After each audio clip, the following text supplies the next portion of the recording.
जब श्री कृष्ण ने एक निर्धन ब्राह्मण का भाग्य बदला। एक सत्य घटना। आइए इस कथा को सुनते हैं और जानते हैं कैसे श्री कृष्ण ने एक निर्धन ब्राह्मण पर कृपा की। एक दिन श्री कृष्ण और अर्जुन भ्रमण के लिए निकले। मार्ग में उन्होंने एक निर्धन ब्राह्मण को भिक्षा मांगते हुए देखा।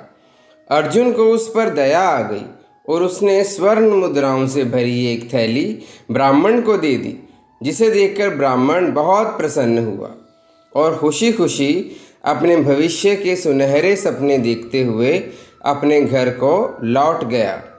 किंतु उस ब्राह्मण का दुर्भाग्य उसके साथ चल रहा था। रास्ते में एक लुटेरे ने उसकी पोटली छीन ली।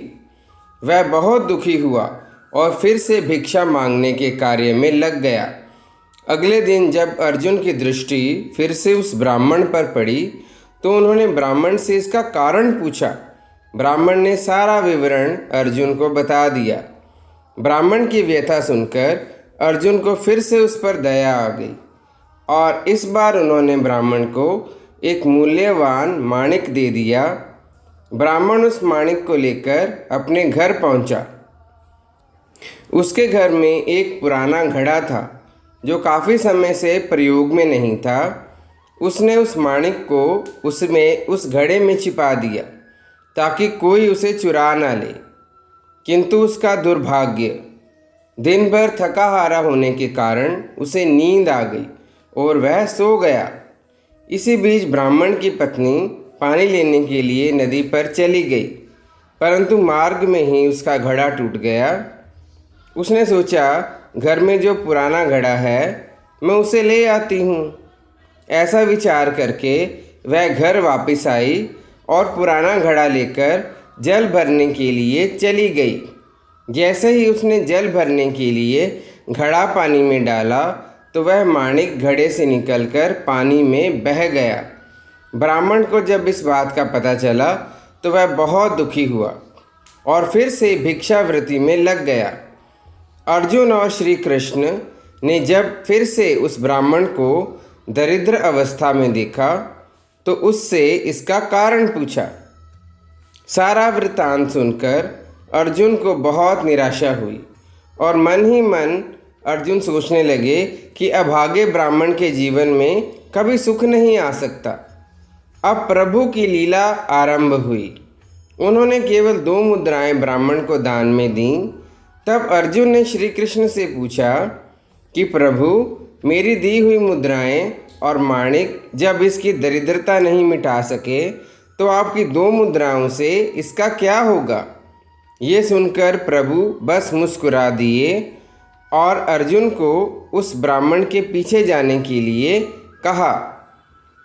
रास्ते में ब्राह्मण सोचता हुआ जा रहा था कि 2 मुद्राओं से एक आदमी की भी रोटी नहीं आ सकेगी और प्रभु ने मुझे इतना तुच्छ दान क्यों दिया। ये प्रभु, आपकी कैसी लीला है। ऐसा सोचता हुआ वह जा रहा था कि उसकी दृष्टि एक मछुआरे पर पड़ी। उसने देखा कि मछुआरे के जाल में एक मछली फंसी है और जान बचाने के लिए तड़प रही है। ब्राह्मण को उस मछली पर दया आ गई। उसने सोचा कि इन 2 मुद्राओं से पेट की भूख तो मिटेगी नहीं, लेकिन इस मछली की जान बचाई जा सकती है। ये सोचकर उसने 2 मुद्राओं में मछली का सौदा कर लिया और मछली को अपने कमंडल में डाल लिया। कमंडल में जल भरा और मछली को नदी में छोड़ने के लिए चल पड़ा। तब मछली के मुख से कुछ निकला तो ब्राह्मण ये देखकर हैरान हो गया कि ये तो वही माणिक है जो अर्जुन ने उसको दिया था। ब्राह्मण प्रसन्नतापूर्वक चिल्लाने लगा, मिल गया, मिल गया। तभी भाग्यवश वह लुटेरा भी वहाँ से गुजर रहा था जिसने ब्राह्मण की पोटली चुराई थी। उसने ब्राह्मण को चिल्लाते हुए सुन लिया। लुटेरा भयभीत हो गया। उसने सोचा, ब्राह्मण ने उसे पहचान लिया है, इसीलिए चिल्ला रहा है। वह जाकर राज दरबार में उसकी शिकायत करेगा। इसके डर से वह ब्राह्मण से रोते हुए क्षमा मांगने लगा और सारी मुद्राएं ब्राह्मण को वापस कर दी। ये देखकर अर्जुन प्रभु के आगे नतमस्तक हुए बिना नहीं रह सके। अर्जुन बोले, प्रभु ये कैसी लीला है जो कार्य थैली भर स्वर्ण मुद्राएं और एक कीमती माणिक नहीं कर सके, वह केवल आपकी 2 मुद्राओं ने कर दिखाया। श्री कृष्ण ने कहा, यह अपनी सोच का अंतर है। तुमने उस ब्राह्मण को थैली भर स्वर्ण मुद्राएं और मूल्यवान माणिक दिया, तब उसने केवल अपने सुख के बारे में सोचा, दूसरों के सुख के बारे में नहीं सोचा। किंतु जब मैंने उसको 2 मुद्राएं दी तो उसने दूसरों के दुख के बारे में सोचा।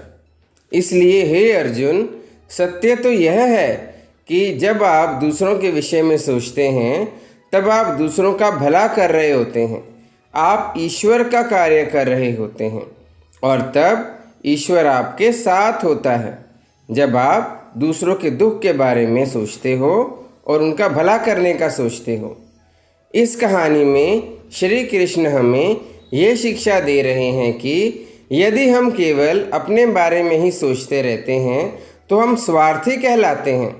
यदि हम दूसरों के दुखों के बारे में सोचते हैं और उनका भला करने का प्रयास करते रहते हैं तब हम स्वार्थी नहीं बल्कि परोपकारी कहलाते हैं।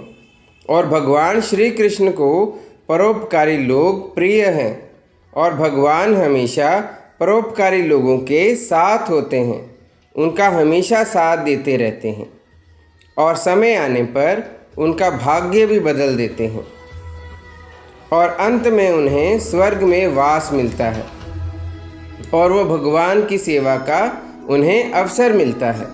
इसलिए हमेशा परोपकार करते रहिए, कभी धन दौलत का घमंड ना कीजिए और अपने धन को दुखियों की पीड़ा दूर करने में, गरीबों की सहायता करने में लगाइए।